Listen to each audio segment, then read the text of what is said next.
تبارك الذي نزل الفرقان على عبده ليكون للعالمين نذيرا۔ اسی طرح ہمارے ایک بھائی نے انگلینڈ سے سوال کیے۔ سوال یہ ہے کہ مفتی صاحب السلام علیکم ورحمۃ اللہ وبرکاتہ۔ جی بھائی وعلیکم السلام ورحمۃ اللہ وبرکاتہ۔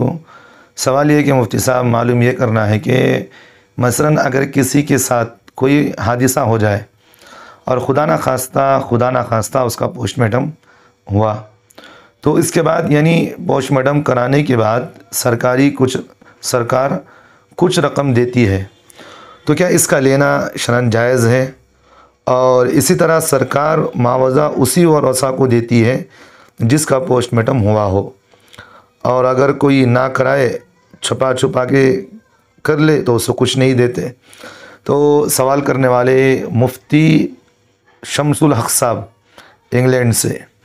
جی بھائی ماشاءاللہ آپ کا ایک سوال بہت بہترین ہے، اور اکثر یہ بیشتر یہ سوال پوچھتے بھی ہیں، اور یہ جدید مسائل ہیں جو ہمارے مسلمان اکثر اس میں الجھ جاتے ہیں۔ ایک بات یہاں ذہن میں رکھے، دیکھیے شریعت مطہرہ کے اندر پوسٹ مارٹم کرانا جائز نہیں، گناہ حرام ہے۔ بات سمجھ میں آ رہی؟ شریعت مطہرہ کے اندر پوسٹ مارٹم کروانا، سمجھ میں پوسٹ مارٹم کرانا اور کروانا دونوں چیزیں ناجائز حرام ہیں، کیونکہ اس سے انسان کے بے حرمتی ہوتی ہے، اور اللہ تعالیٰ نے انسان کو ایک مکرم اور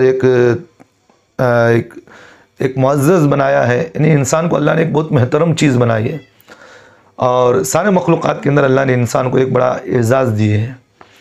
تو اس اعتبار سے انسان کی کسی بھی چیز کو بے حرمتی کرنے کی شریعت اجازت نہیں دیتی۔ تو اس اعتبار سے اس کی بے حرمتی ہوتی ہے، تو کیونکہ وہاں کاٹا جاتا ہے، جسم کو چیرا جاتا ہے، جس سے اس کی آنکھ وغیرہ سب کچھ چیزیں نکالی جاتی ہیں، تو یہ بے حرمتی ہوتی ہے وہاں پر۔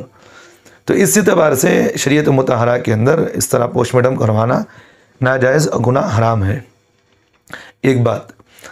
اور دوسری بات یہ ہے کہ اگر قانونی مجبوری ہو، جیسا کہ مثال کے طور پر اگر کوئی آدمی کسی گورنمنٹ ہاسپٹل میں انتقال ہو گیا، اور اسی طرح کوئی خدا نخواستہ روڈ کے حادثے میں کہیں انتقال ہو گیا اس کا، تو پھر وہاں یہ حکم دے دیا جاتا ہے کہ جو آدمی کو ہاسپٹل وہاں لے کر جاتے ہیں، یعنی تو پھر اس کو ایسے ہاسپٹل لے کر چلے گئے تو پھر بغیر پوسٹ مارٹم کے وہاں واپس نہیں دیا جاتا۔ تو قانونی مجبوری کی وجہ سے اگر کروا لیا گیا ہے تو اس سے ورثاء گنہگار نہیں ہوں گے، لیکن ورثاء کا خود جا کر کروانا یہ گناہ کبیرہ ہے، جو لوگ اس میں شامل ہوں گے وہ گنہگار ہوں گے۔ حتی الامکان بچانا چاہیے، لیکن اگر نہیں دے رہے تو پھر وہ جو کرے گا وہ گنہگار ہوگا، جو نہیں کرے گا وہ بچ جائے گا۔ تو اس اعتبار سے انسان کا پوسٹ مارٹم کرانا شریعت میں ناجائز حرام ہے، ایک بات۔ اور دوسری بات جیسا کہ آپ نے مجھے پوچھا کہ ایک تو بات یہ کہ پوسٹ مارٹم کرانا گناہ ہے، دوسری بات اس پر معاوضہ لینا، یعنی پوسٹ مارٹم کروانے کے بعد اس سے کچھ رقم ملتی ہے، تو پھر اس رقم کا لینا کیسا ہے، یہ بھی ایک دوسرا سوال جیسا کہ آپ نے مجھے پوچھا۔ تو دوسری بات یہ ہے کہ میت کے پوسٹ مارٹم کرانے کے بعد حکومت کی طرف سے یا کسی تنظیم کی طرف سے یا کسی فرد کی طرف سے یا کسی کی طرف سے بھی ہو، اگر پوسٹ مارٹم کے معاوضے پر، یعنی کہ آپ نے وہاں پوسٹ مارٹم کروایا، بسو کروائے ہیں اور اس کے آنکھ نکالے، جو کچھ بھی اس کے اعضاء تھے سب کچھ نکال لیے ہیں، اب اس کے معاوضے پر اگر کوئی حکومت ہو یا نہیں تو کوئی تنظیم ہو یا کوئی بھی کیوں نہ ہو فریق ہو، اگر یہ ان ورثاء کو کوئی چیز اگر دے تو اس کا لینا جائز ہے، کوئی گناہ نہیں ہوگا۔ کیوں گناہ نہیں ہوگا؟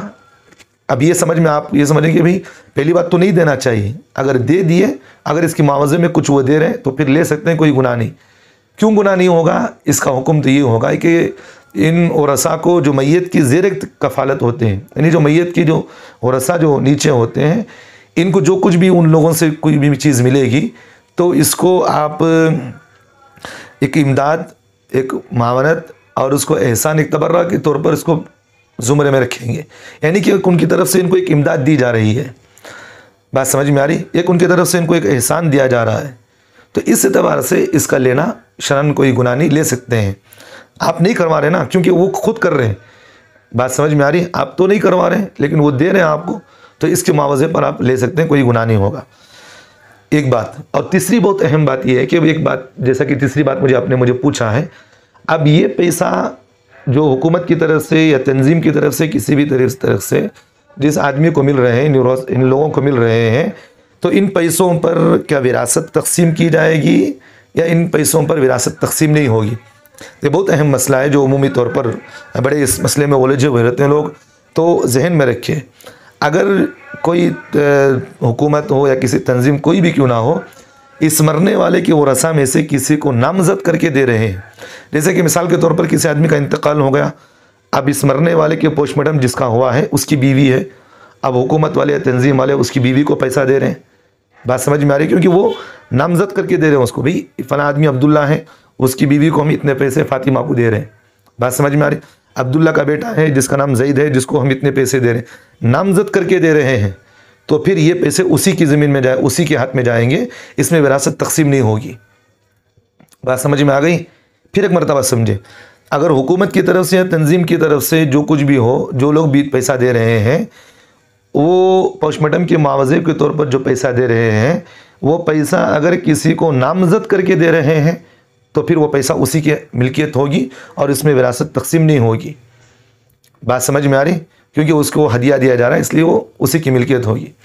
اب اگر کسی کو نامزد کر کے نہیں دیا گیا, بھئی عمومی طور پر کہا کہ بھئی کسی کا انتقال ہو گیا, اب اس کے پوسٹ مارٹم ہو گیا, اس کے معاوضے کے طور پر کچھ دے رہے ہیں, اب وہ لوگ جو ہے اس کے ورثہ کو دے دیے, حکومت اس کے ورثہ کو دے دی, نامزد کر کے کسی کو نہیں دیا ہے, ورثہ کو دے دیے ہیں. اب جب ورثہ کے حوالے کر دیے ہیں تو پھر شرعی حکم اور راجح قول اور مفتہ بھی قول یہی ہے کہ ان پیسوں پر اب وراثت تقسیم ہوگی. بات سمجھ میں آ رہی؟ جب نامزد کر کے کوئی چیز نہیں دیا گیا تو پھر ان پیسوں پر جو بھی کچھ دیں گے وہ, تو پھر ان میں شرعی طور پر شریعت کے حکم کے مطابق ان میں وراثت تقسیم ہوگی. جو ورثہ ہوں گے ان کے درمیان اتنا ترکہ اس میں تقسیم کیا جائے گا. تو امید ہے کہ بھائی آپ کو یہ مسئلہ سمجھ میں آ گیا ہوگا. سارے جو کچھ بھی دلائل جو کچھ بھی ہیں میں لکھ کر لنک میں ڈال دیتا ہوں, آپ وہاں دیکھ لیا کریں. امید ہے کہ اللہ ہم تمام کو عمل کی توفیق دے.